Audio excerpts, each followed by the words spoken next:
Hello everyone, my name is Alex Denoyer, and welcome to my second presentation for Film 295.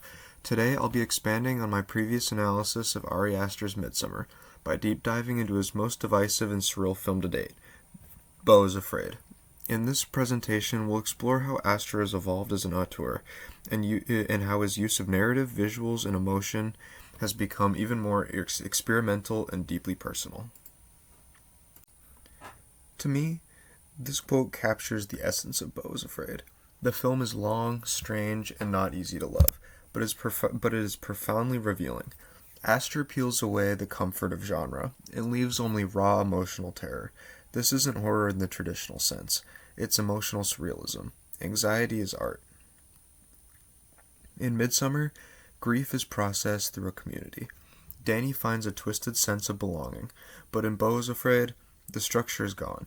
Beau is alone, suffocated by guilt. His world is unstable, paranoid, and absurd. The mythic structure that grounded Midsummer is replaced by a surreal descent into psychological ruin. Andrew Sarris claimed that an auteur leaves a personal signature. Aster's signature has always involved emotional trauma and the dysfunction of family, but in Beau, Aster evolves in line with Peter Wollen's concept of contradiction. The film is an emotional system rather than a plot. It operates through discomfort, unreliability, and recursive guilt. It doesn't offer catharsis. It traps you inside of Beau's mind. Cesare Zavattini believes cinema should depict everyday life. Beau is Afraid uses the mundane, running errands, talking to your mom, walking home, and turns it into psychological warfare. The horror isn't in monsters or murder. It's in Beau's perception of his world. Zavattini said repetition reveals reality. Here, repetition reveals emotional paralysis.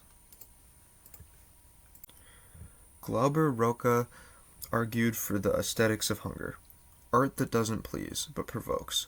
Beau is Afraid is ugly, chaotic, and overwhelming. The film deliberately starves us of narrative satisfaction. The viewer is not entertained, they're unnerved. That's what makes it so bold. Like Rocha's cinema, Beau is not designed to comfort. It's meant to confront. Laura Mulvey's concept of the male gaze focused on women as objects of cinematic vision. In Midsummer, we saw this shift. Danny became the center of the gaze. In Beau is Afraid, the gaze collapses. Beau thinks he's being watched, judged, but nobody is truly looking at him. Aster flips the gaze. Beau watches himself disintegrate. We're not watching with power, we're watching with him, from inside the anxiety. Beau's journey follows the structure of an odyssey. A call to action, trials, homecoming. But Aster inverts the arc. Each trial degrades Beau further. In the forest, he gets absorbed into a play, one that reenacts his life. In the finale, his return home isn't healing, it's a trial. Literally. His mother condemns him. He dies alone. There's no growth, just shame. In literature and mythology, the Odyssey structure follows a familiar path. A hero receives a call to adventure, he faces trials and temptations, he descends into darkness, and then ultimately returns home changed, wiser, stronger, complete. Aster mimics this classical narrative arc in Beau is Afraid, but only to systemically destroy it. Let's walk through Beau's journey in those same mythic stages. The call to adventure. In traditional epics, this is the moment the hero is asked to leave the ordinary world. For Beau, it's a voicemail. His mother has died, but instead of courage or resolve, his reaction is paralysis. The call is not external. It's internalized as guilt and dread. In Homer's Odyssey, Odysseus faces monsters, sirens, gods, obstacles that reveal his character. Beau's monsters are metaphorical. The chaotic cityscape where every neighbor feels like a threat, Grace and Roger's suburban home, which turns care into surveillance, the forest theater, where a play eerily reenacts the life he wishes he had, a cruel version of what could have been. Each episode amplifies his fear, not his agency. Unlike Odysseus, Beau doesn't confront danger. He survives it passively, humiliated and confused. Odysseus' return is triumphant. He slays his enemies and reclaims his place. Beau's return is a mockery of that. He doesn't come home as a hero. He comes home to be judged. His mother isn't dead.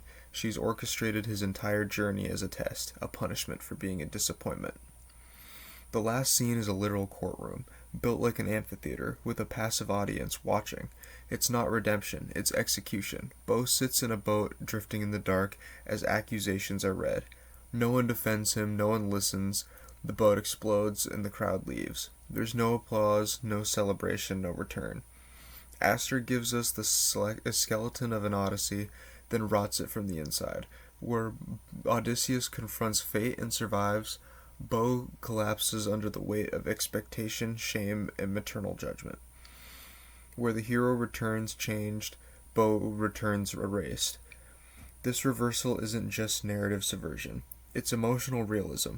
For many people, especially those struggling with trauma or chronic anxiety, life doesn't feel like an epic. It feels like surviving each moment, barely, only to end where you began. Still uncertain, still afraid.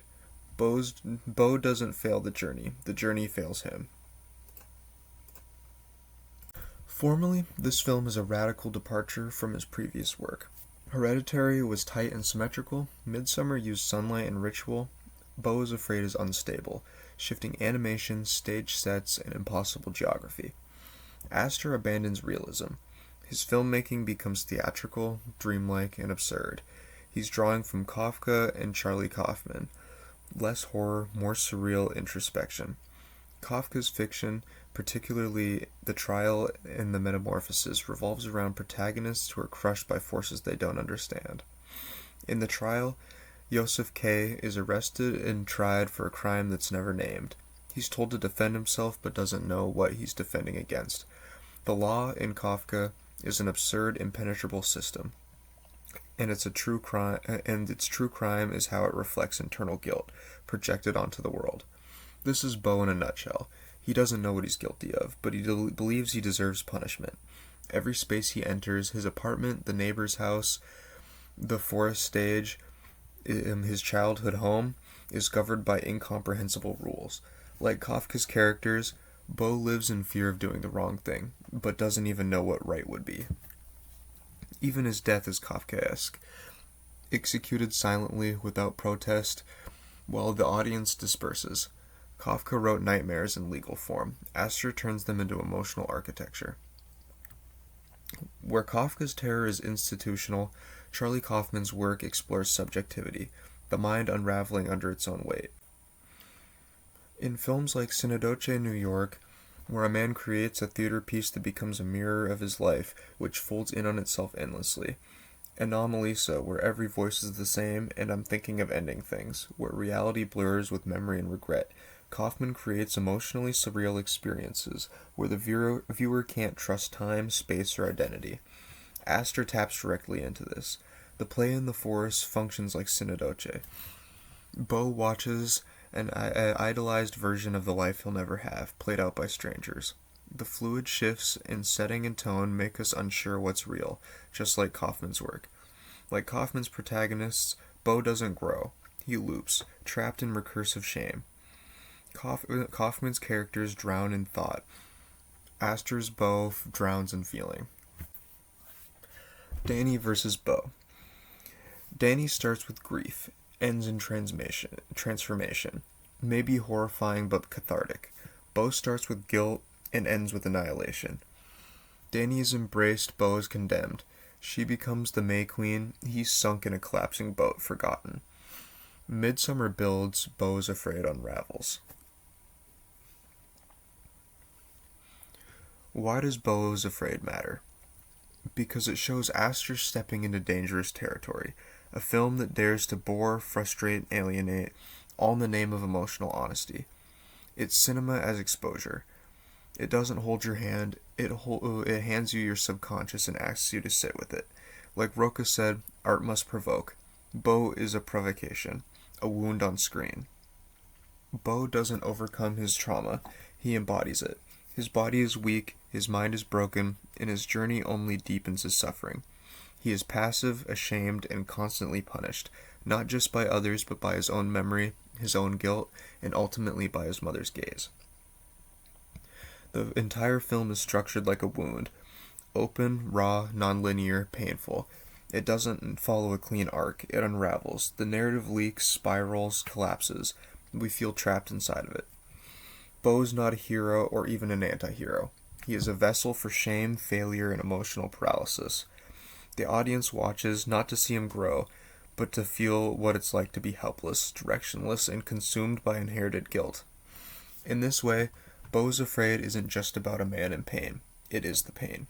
And Beau, his indecision, his helplessness, his silence, is the embodiment of that pain. He is not a character to be resolved. He is a condition to be endured. Beau is Afraid is not about what happens to Beau. It's about what it feels like when the world becomes your own fear and never lets go. Thank you.